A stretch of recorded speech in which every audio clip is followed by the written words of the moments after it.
Chicago, the far north side, December 3rd, 1975. You're listening to The Fix-Up.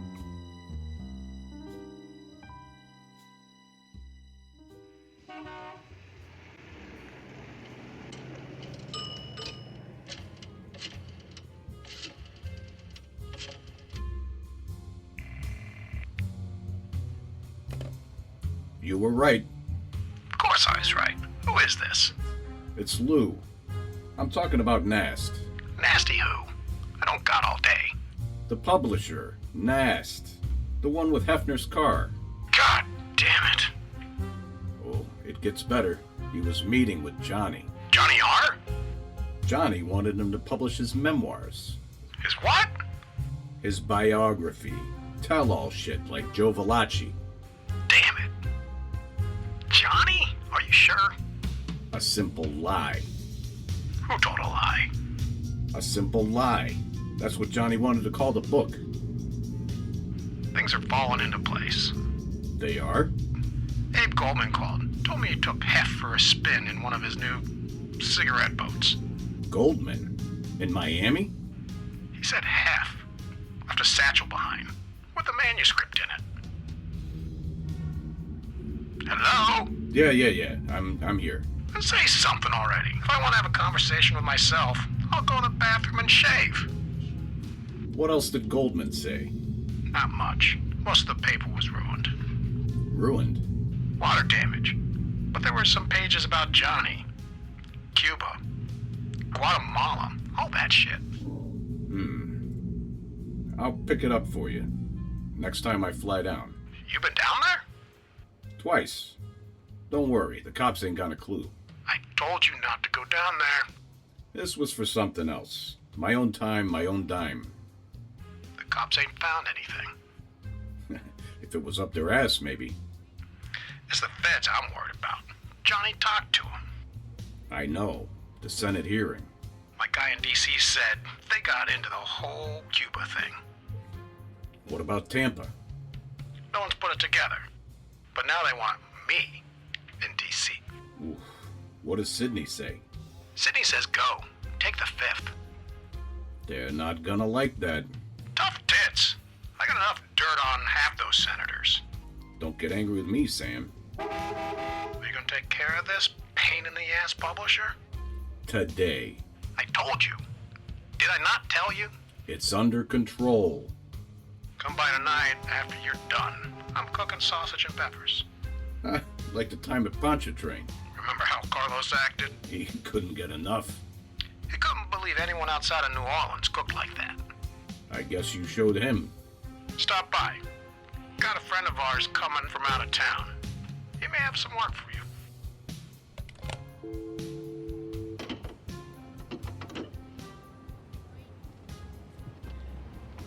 Deja vu all over again. How did Burton put it? Not a recollection, but a hint of what's to come. Talked to Rose the other day. What a nightmare. Now she's gone, with the car, and everything inside it. And then there's JR. He dropped that bombshell about the wire. I can't have those feds on my ass. They don't even play fair anymore. Bicentennial isn't even here yet, and I'm living in 1984. I gotta give JR credit, though. He was going to bat for me after all. Maybe my story will be published yet. I don't know if JR will reap any benefits. As Marcello put it so well. 3 can keep a secret if 2 are dead.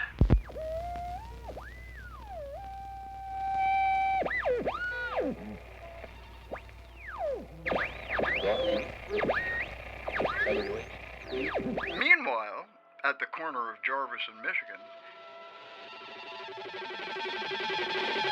We have been patient, J. Robert Nasty. It is time. No, not the finger!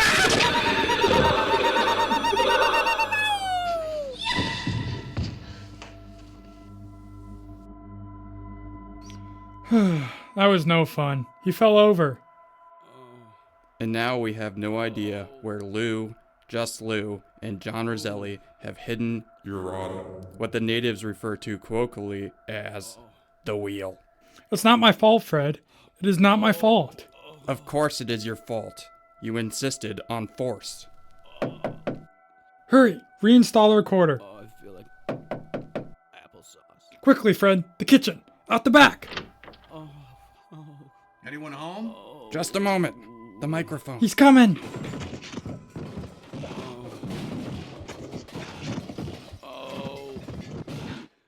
Oh, not the finger. Oh.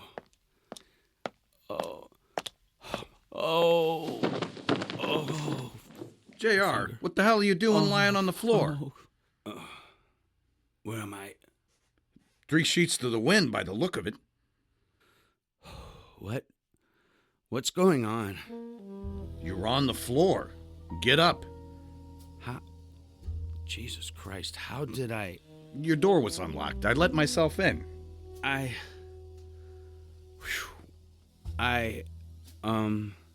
Someone do this to you? You don't normally leave your door unlocked. I don't know. I must have gotten to thinking about things and... Nerves. I'm not a fainter, Lou. Don't worry about it. Just keep your head and keep playing it straight in case there's another wire. When we're done, follow me and we'll camp out in my car down the street and watch for visitors. I think I... Whew. You sure you're up for this? I haven't been eating, to be honest. I must have gotten lightheaded. Here's some water. Thank you. So what are we calling this chapter? First things first. Where's this week's payment? It's over there on the table.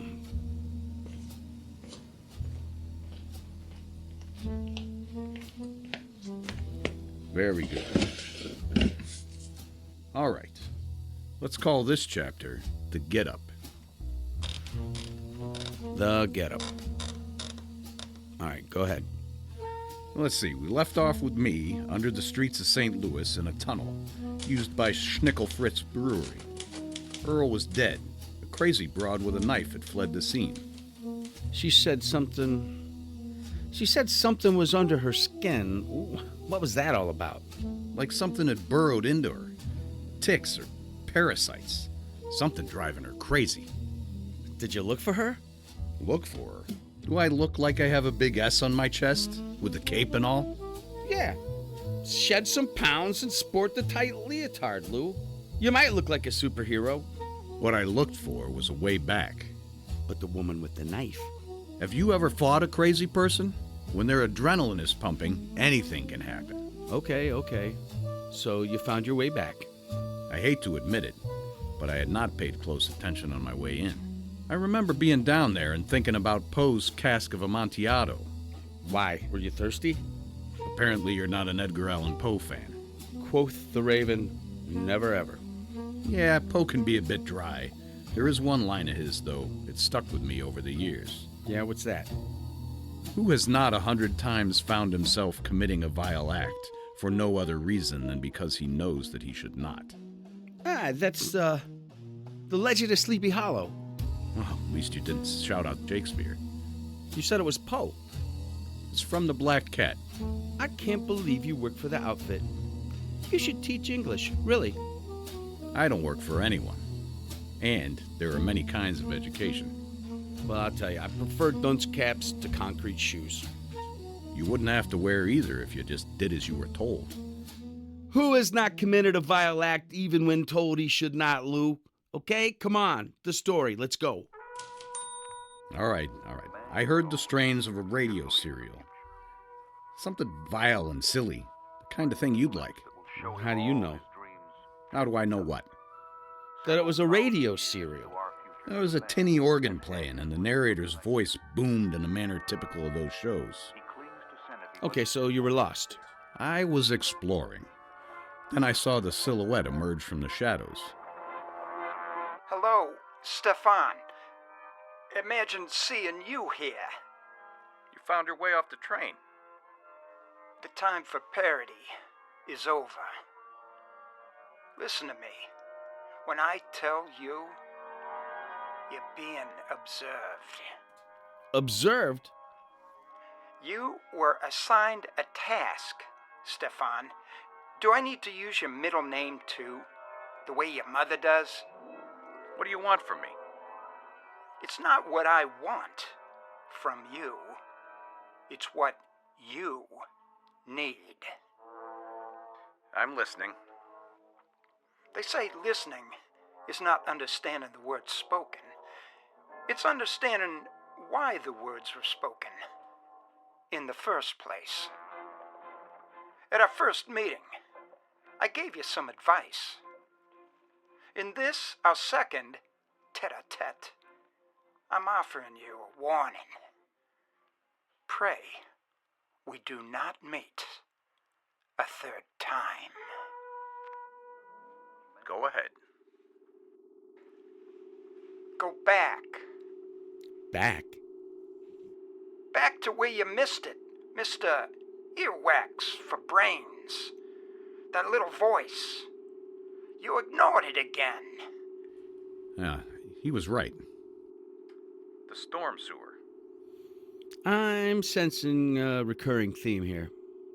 It was off the main tunnel. Steel rungs led up the wall. I peered out over the gutter and saw the same thing I saw at Earl's house. The Black Connie with its passengers. A funeral? What's going on? What was going on, Lou? You got a couple of storm drains, fever dreams. There was no fever. I was lucid. Those things I saw were real. Okay. Let me get this straight. You got this man who spoke in riddles and a knife-wielding chick whose two old sisters wanted her back at the count room so they can finish their scene from Macbeth. I never read Macbeth. It's by Shakespeare. Was there any relation between Miss Buckknife 47 and this man? I don't know. Lou, who is this man?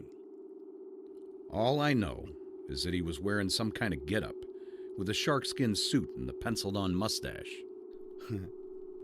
Man of 1,000 faces, huh? 1,000 faces and 1,001 tales.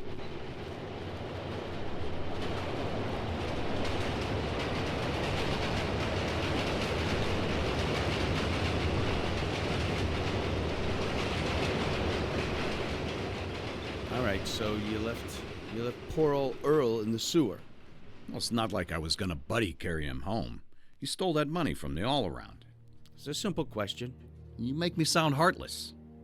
What about Miss Buckknife? As I said, I had no inclination to go find her. And you went back to your room. Not my room, Earl's.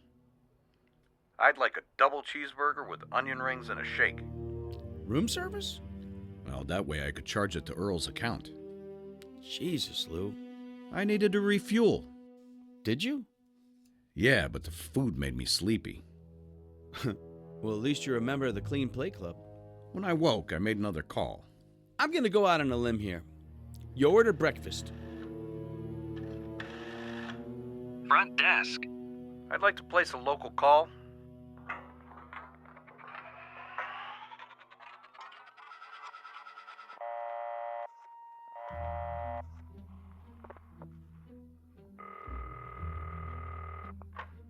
Estaz residence. This is Lou speaking. All right, you pusillanimous pugilist. Are you listening?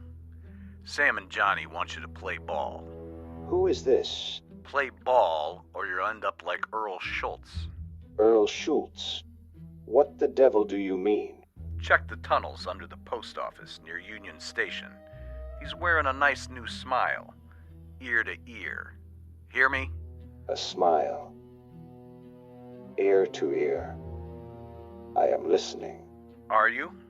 They say listening ain't understanding the words said. It's understanding why they were said in the first place. Don't you lecture me, you two-bit thing. I'd make mincemeat of you inside the ring. That...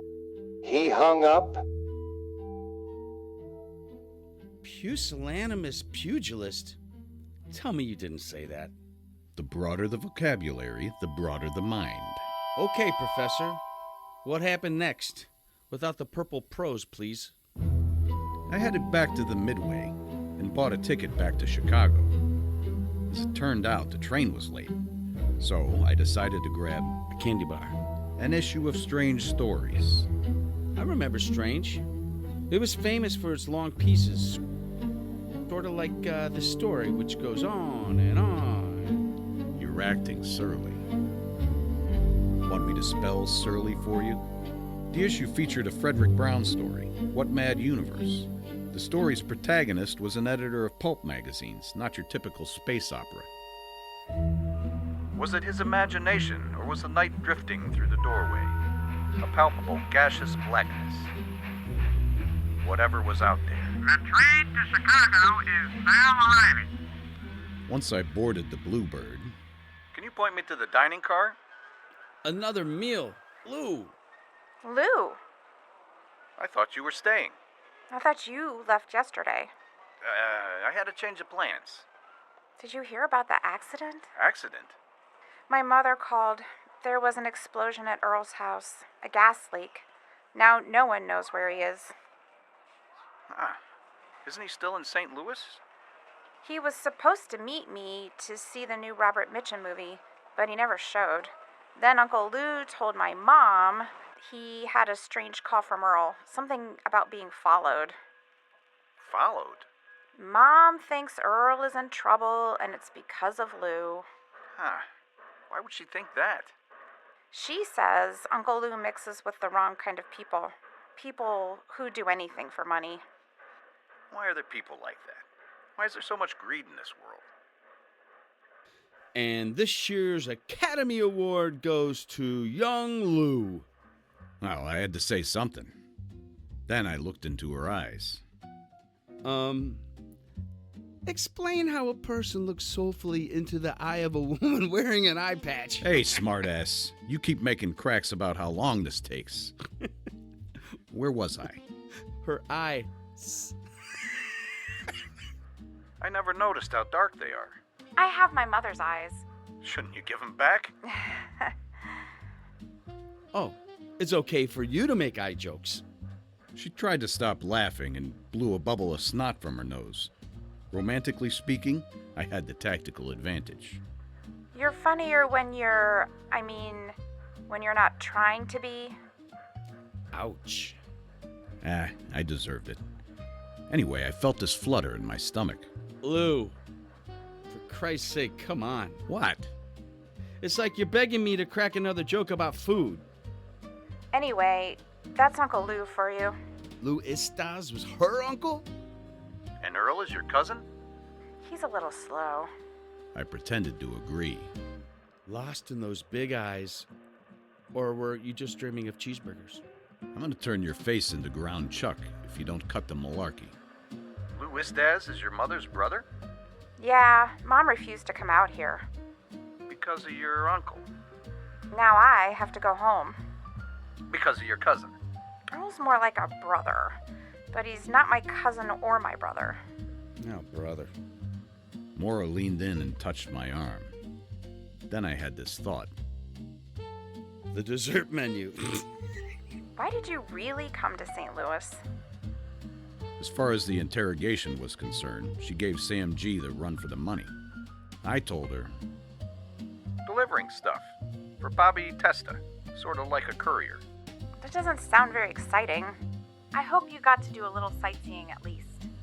Sightseeing. shut up. The Midway stained glass. So lovely. It reminds me of the mandalas my father photographed in Tibet. Have you traveled much? Not since the war. You've been to Europe?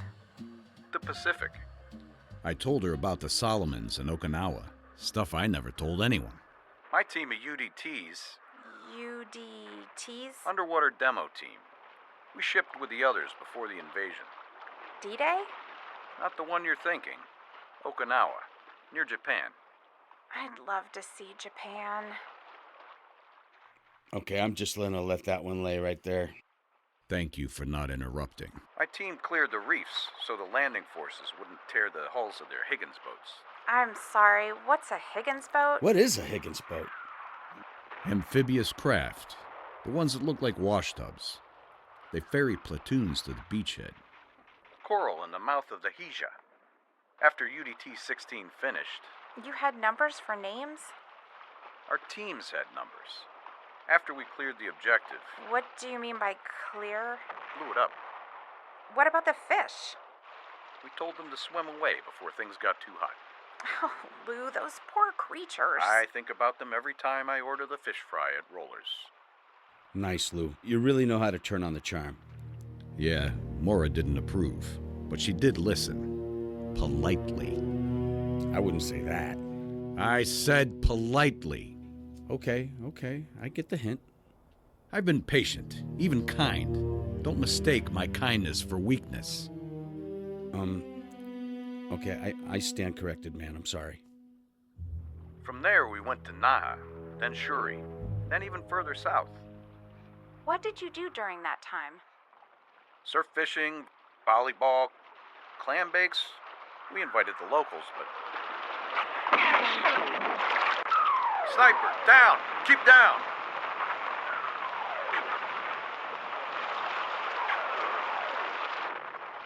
The sniper was squirreled up in an escarpment overlooking the beach. There he is. Give me those. 7 o'clock at the cliff break. I see him. What are you doing? Sending him a Dear John letter. What does it look like? Sayonara, Sniper San. Low! If he sees... Can't see Jack now. So you made it out okay. I did, but... But what? What, Lou? Hey. Hey! Hay is for horses. It's Lynch! What is it? The sniper got him. We'd been so busy laying Primacord and dodging fire, it was all asses and elbows. No one saw Lynch take the hit. Mabuni was worse. What happened in Mabuni? We were on recon, at the base of some hills. There was cover under the evergreens. We watched families climbing the cliff face.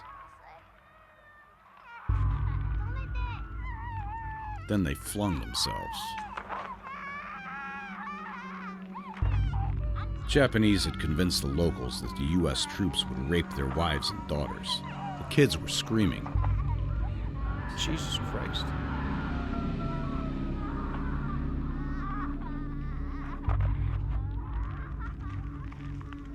I was relieved when it had stopped. Then I realized it was because a mother had jumped from the cliff and belly flopped on the ground with her kid clasped to her chest. The two lay there like rag dolls. That was how it ended for the poor, that is. The ones with money had poison. They poisoned their children? All the bodies piled at the base of a cliff. Steam rose from that gory mud. It looked like souls loosed from their fleshy vessels after busting open. Ugh, I think I'm gonna be sick. You're too sensitive, JR. I am sensitive. To purple prose. So you told all of that to Mora? Ah, I gave her the G-rated version. All that talk about death got Mora to talking philosophically. She start gabbing about the troubadours again? The Buddhists. I told you my father traveled to Tibet. You mentioned the Mandalas. It all seems so alluring. But to become a Buddhist, I don't know how my parents would react. You want to become a Buddhist? Mora went on to describe the four truths. Dukkha, Samudaya, Nirodha, Magga. Suffering, craving, the end of suffering, and the means to end it. Dukkha, suffering, from clinging to impermanent states. Craving, we expect happiness from things that don't last. Did Mora have any cravings? How do you mean? Did she crave a little woo from Whittle Woo? JR? I'm just saying. I'm just saying shut up. What I'm saying is that suffering ceases when craving ceases. Or at least when it's confined. When it's confined? So maybe Mora does put out. Just stop. When karma stops, rebirth stops. Rebirth? That must have meant she had reproduction on her mind. That's enough. No more snide remarks. Okay, please let go. Okay, but no more warnings. Jeez, Lou. What, I mess up your shirt? My shirt? My neck! So I tore your shirt a little. What the hell is that? A wire. I knew it. No, Lou, listen, it's not. Give me that. Ow! You're a dead man. No! All right, let's not be dramatic. Don't be a jerk-off. I barely touched you. Get up. Get up. JR? JR?